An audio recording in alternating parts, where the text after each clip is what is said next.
Seat साहब, मुलाकात ज़ेर बहस है। दूसरी तरफ टेलीफोनिक राब्ते भी हो रहे हैं और रूसी सदर पुतिन और चीनी सदर शी जिनपिंग के दरमियान भी राब्ता हुआ है। और पुतिन ने यह भी बताया कि ईरान ने रूस से फौजी मदद की दरख्वास्त नहीं की। आपने कहा कि अगर ईरान पाकिस्तान से मदद चाहेगा तो मुश्किल, पाकिस्तान एक टफ सिचुएशन में होगा। मीनवाइल ये मुलाकात और ईरान जंग में रशिया और चाइना का किरदार, keeping Pakistan in view as well, आप डायसेक्ट कैसे करते हैं सिचुएशन को? जी, बड़ी मुश्किल सिचुएशन है फॉर एवरीवन, पाकिस्तान के लिए स्पेशली। देखिए, जब ये मुलाकात हो रही है, अब मुझे नहीं पता टू व्हाट एक्सटेंट पाकिस्तानियों ने चाइनीज को इन कॉन्फिडेंस लिया है कि नहीं लिया। मेरा ख्याल है, उम्मीद है कि लिया होगा, कि हम चाह रहे हैं कि अमेरिका के प्रेसिडेंट के साथ मिलें and we are keeping you informed, और हम ये इश्यूज खड़ा करना चाहते हैं। और यहाँ तक कि मेरा ख्याल है कि अगर इनको मौका मिलेगा तो जो भी बातें वहाँ हुई हैं, they would be well advised to convey all that to the Chinese. इस वक्त आप बड़े खतरनाक मोड़ पे खड़े। इस तरफ चाइना की आप हेल्प ले रहे हैं for your security and for your defence, उस तरफ आप अमेरिका की हेल्प ले रहे हैं for your resources, for your economic wellbeing. तो you are dependent on both. और अगर आपसे गलती होगी ना, एक टिल्ट इधर चली गई या उधर चली गई, तो you will lose the trust and support of the other. और स्पेशली जब अमेरिका और चाइना जो है, they are not just competing, they are in confrontation at some level or the other. तो मैं ये समझता हूँ कि this is a very dangerous situation, sensitive and dangerous, and it will depend on आप कैसे ये समुंदर जो है, इसके जो तूफान इसमें जो खड़ा हो रहा है, इसको कैसे आप ट्रेवर्स करेंगे। बड़ी सटलिटी रिक्वायर होगी, बैलेंसिंग एक्ट्स रिक्वायर होंगे, कॉन्फिडेंसेस लेने की जरूरत पड़ेगी, और बड़ा तरीके के साथ डिप्लोमेटिकली आपको स्टीयर करना पड़ेगा। You don't want to antagonize Iran. You don't want to antagonize China. You don't want to antagonize America. America wants some support from you. China does not want you to tilt over towards America.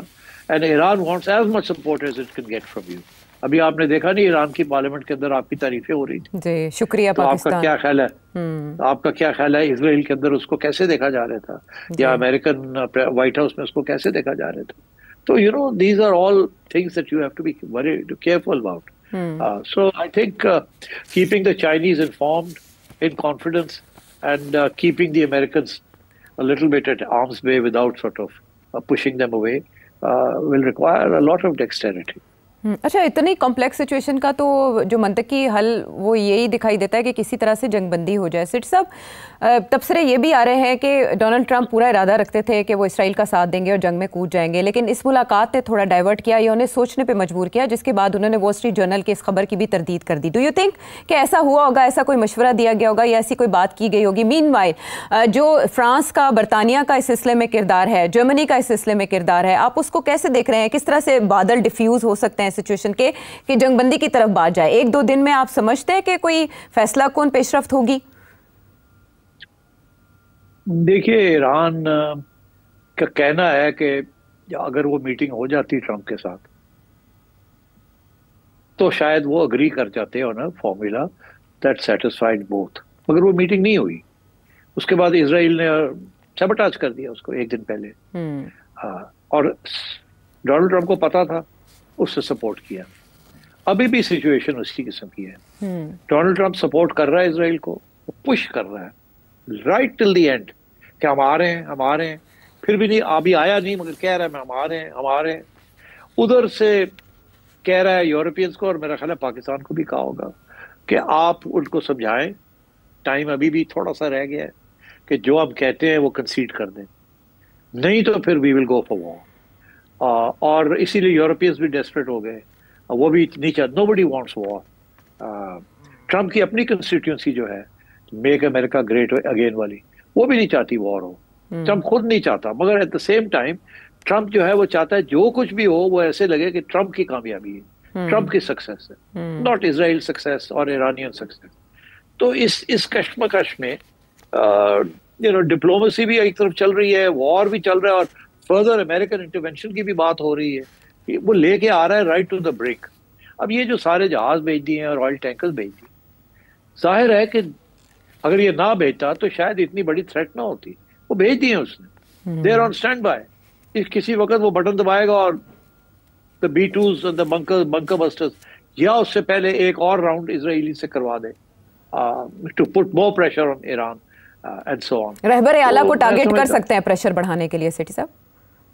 Yes, बिल्कुल कर सकता है। तो अब मेरा ख्याल है ये भी हो सकता है कि पाकिस्तान को भी कहा हो कि use your good efforts to persuade the Iranians कि हमारे साथ पंगा ना ले, जो हम कहते हैं बात मान जाए, नहीं तो फिर I will have to come into the war. तो ये बातें चलती रहती है। अब क्या Pakistan will end up playing role? I don't think it can. देखिए टर्की जैसा मुल्क भी कांट प्ले अ रोल, वो भी अपना सोच रहे हैं कि हमारे साथ क्या होगा। वो तो वो कहते हैं कि शायद हम उनकी बारी आएगी, पहले ईरान, फिर उनकी बारी आ जाएगी, फिर पाकिस्तान की बारी आ जाएगी। लोग तो वहां तक पहुंच गए।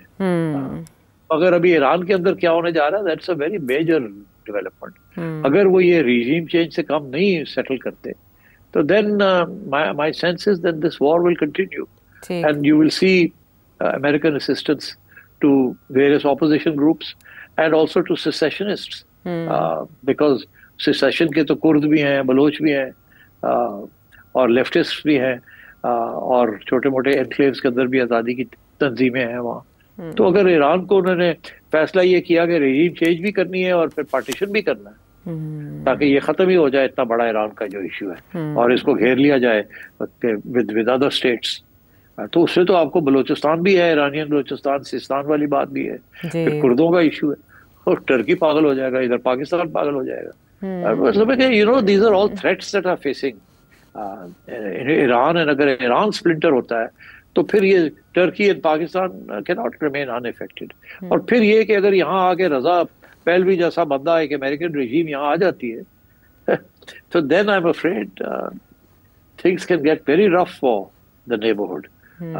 It can become a staging point and you will see American assistance to various opposition groups and also to secessionists, because secession के तो कुर्द भी हैं, बलोच भी हैं, और लेफ्टिस्ट भी हैं, और छोटे मोटे एनक्लेव्स के अंदर भी आज़ादी की तंजीमें हैं वहाँ। तो अगर ईरान को उन्होंने फैसला ये किया कि रजीम चेंज भी करनी है और फिर पार्टीशन भी करना है ताकि ये खत्म ही हो जाए इतना बड़ा ईरान का जो इशू है और इसको घेर लिया जाए विद अदर स्टेट्स, तो उससे तो आपको बलोचिस्तान भी है, ईरानियन बलोचिस्तान, सिस्तान वाली बात भी है, फिर कुर्दों का इशू है, और टर्की पागल हो जाएगा, इधर पाकिस्तान पागल हो जाएगा। मतलब है कि you know these are all threats that are facing Iran, and अगर ईरान स्प्लिंटर होता है तो फिर ये Turkey and Pakistan can not remain unaffected.